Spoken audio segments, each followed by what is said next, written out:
Hi, my name is Tori Butner, and I will be doing a presentation on color theory and how color affects human behavior and psychology. If you look at the screen, did you notice how difficult that is to read? Does it seem to jump around and seem unstable to you? This is a trick used in advertising called equiluminant writing. It is used because it forces you to look at the screen. It forces you to read it, but it's, however, used very sparingly because it's considered a very aggressive technique that's uncomfortable for your eye. Also, on this picture, does it appear like the snakes are moving?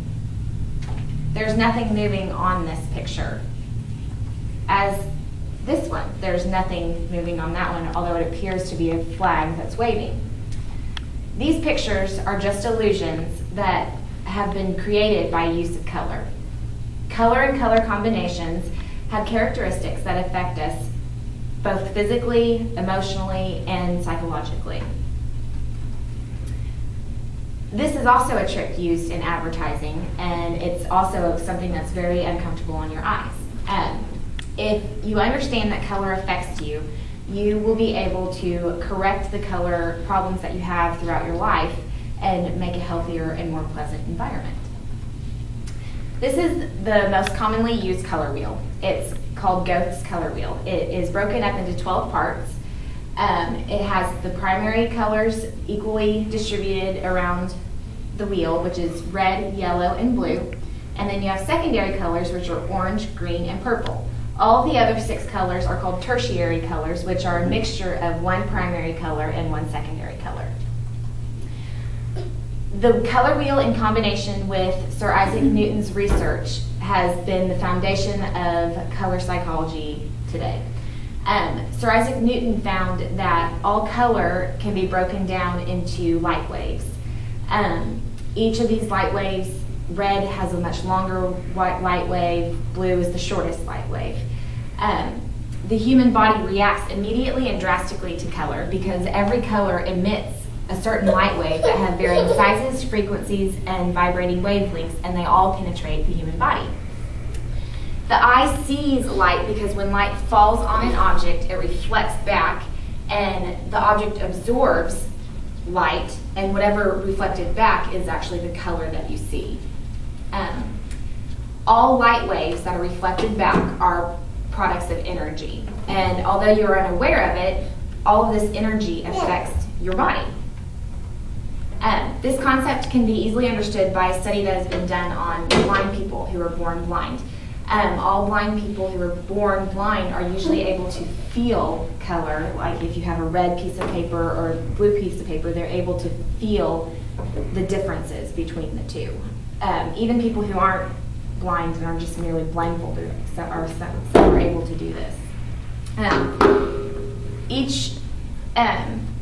Each of these energies stimulate the pituitary glands, which produces our hormones in our body, and this affects you drastically.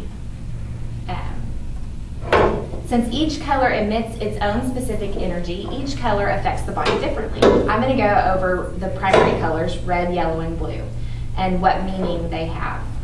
Red is the lowest vibrational frequency, thus it's the densest color. It's a very hot color, very stimulating. It's a color commonly used in advertising because it's the most dominant and it is the most eye-catching color in the spectrum. It's a very hot color, and studies have shown that it actually will raise a person's body temperature.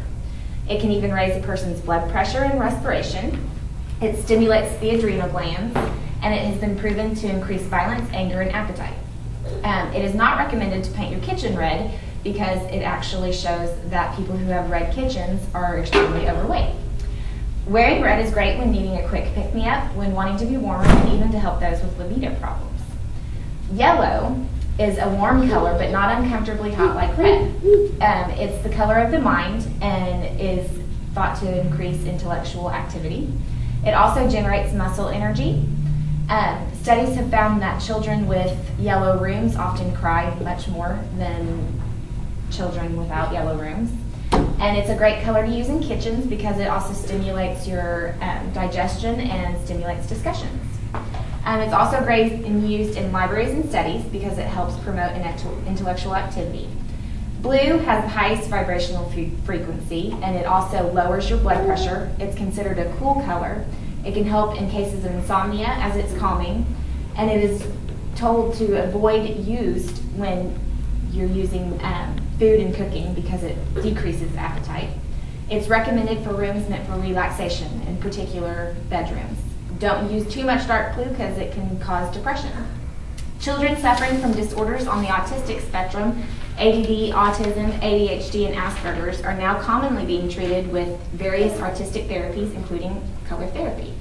Pediatric rooms and neonatal intensive care units are also using color therapy. Nurses are encouraged to wear pastels, as the rooms are encouraged to be pastel, because white tends to cause children to feel despair and separation, which hinders healings. However, pastels promote peace and calm in children, which aids in healing and a speedy recovery. Every color has different characteristics that affect a person differently. It is very important for a person to understand how color affects them individually. Colors are neither good nor bad, but while a color might create a negative outcome in one situation, it could create a positive effect in another. If a person can accept that color influences them and pay more attention to how it affects them, it can lead to a much healthier and happier life.